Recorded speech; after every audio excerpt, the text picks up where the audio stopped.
मेरे ख्याल में अब मेकर्स को समझ आ गई है कि खाली खुली लव स्टोरीज, एक्शन मूवीज से लोग तंग आ चुके हैं और ऐसी कहानी दिखाना जिसमें दो ग्रुप्स के माबेन एक राइवलरी हो और कहानी इसी दुश्मनी के इर्द गिर्द घूमती हो तो वो ज्यादा बेहतर है। ये ट्रेंड द लेजेंड ऑफ मोला जेट ने शुरू किया था और फिर अब कुछ दिन पहले बॉलीवुड मूवी एनिमल में हमने यही देखा और अब खई ड्रामे में भी दो खानदानों की राइवलरी को मौजू बनाया गया है। दोनों ड्रामों और मूवी में फर्क जरूर है, मगर करीब से देखें तो आपको पता चलेगा कि इन सब की थीम एक ही है और वो है राइवलरी। कुछ ड्रामे अपनी स्टोरी की वजह से यादगार बन जाते हैं और कुछ ड्रामे एक्टर्स की बेमिसाल एक्टिंग की बदौलत यादगार बनते हैं, मगर मेरे ख्याल में खई एक ऐसा ड्रामा है जो इसकी बेहतरीन डायरेक्शन और प्रोडक्शन टीम की लाजवाब काविशों की वजह से हमेशा याद रखा जाएगा। अगर मैं ये कहूँ कि ड्रामे की स्टोरी अच्छी तो है मगर कोई अनोखी नहीं तो गलत नहीं होगा, मगर जिस तरीके से डायरेक्टर ने इसको डायरेक्ट किया है और एक्टर्स की एक्टिंग ने अपना किरदार अदा किया है वो तारीफ के लायक है। उम्मीद है कि आपको अभी तक खई का मतलब समझ आ गया होगा। अगर नहीं आया तो मैं आपको समझा देता हूँ।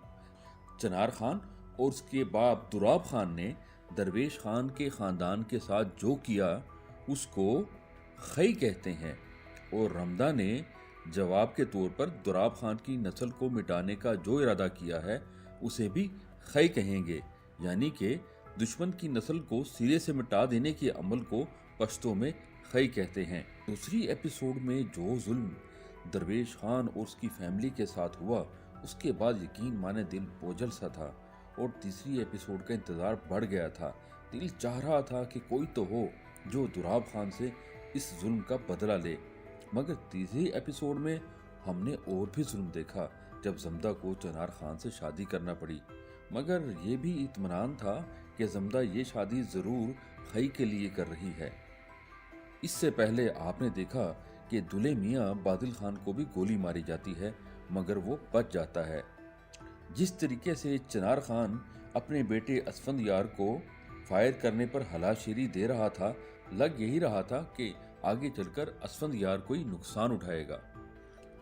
चनार खान की नजरें जमदा पर से हट नहीं रही थी और लग ये रहा था कि शायद वो आंखों ही आंखों में जमदा को खा पी जाएगा और जमदा बेचारी सहमी हुई चिड़िया की तरह लग रही थी। और अब वो इन दरिंदों से बचने के लिए चनार खान से निकाह न करती तो और भला क्या करती। जमदा को ऐसे देखकर उस पर तरस आया। एक वेल एजुकेटेड फॉरेन नेशनलिस्ट लड़की किधर आकर फंस गई। हुस्न बानो यानी जमदा की माँ तो सदमे से पागल हो गई और ऐसा होना एकदम नॉर्मल लगता है। दो जवान बेटों की मौत का गम माँ को तो मार ही देता है। चनार खान के घर में बरीरा जिस तरह जमदा को बच्चे बच्चे कहकर बुला रही है और उसका ख्याल रखती है और उसको समझाती है वो बड़ा अच्छा लगा। कोई तो है जो जमदा का ख्याल रख रहा है। जमदा का चनार खान से निकाह पर मान जाना और दुराब खान के जुल्म के आगे गर्दन झुका देना और वो इस शर्त पर कि वो उसे अपने भाइयों और बाप की कब्रों पर जाने देगा, जमदा की मजबूरी को जाहिर कर रहा था।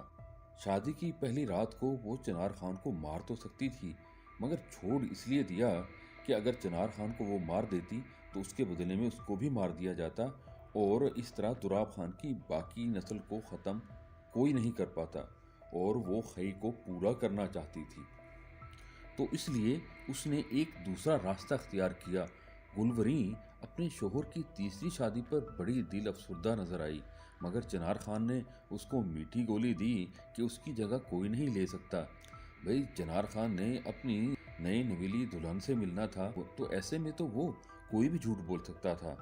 रमदा जब अपनी बाप और भाइयों की कब्र पर आई और वहां पर जो जमदा बाप भाइयों की कब्रों पर ज़ारो कुतार रोई है, यकीन करें उसे देखकर जमदा के लिए नाजरीन की हमदर्दी और बढ़ जाती है। हुस्न बानो सदमे की वजह से पागल हो जाती है और उसका गम देखने वालों को रुला देता है। मैं इतना तबसरा करूंगा कि तीसरी एपिसोड के आखिर तक ड्रामे ने पूरी तरह हमें अपने शहर में जकड़ लिया था और हम इमोशनली जमदा और नूर बानो के साथ कनेक्ट कर रहे थे और यही खई ड्रामे का कमाल है कि ये आपके जज्बात के समुंदर में तूफान बर्पा कर देता है।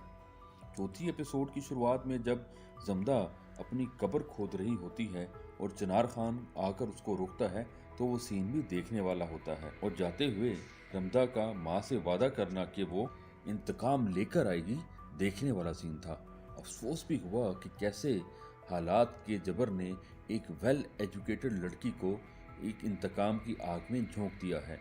मैं सोच रहा था कि शायद रमदा इंतकाम लेने में कोई 2-3 एपिसोड लगाएगी, मगर चौथी किस्त के आखिर तक वो पहला इंतकाम ले चुकी थी। यानी चिनार खान का बेटा असफंदयार उसके करीबी दोस्त रहीम खान की फायरिंग से मर जाता है, मगर असफंदयार छत पर पहुंचा कैसे?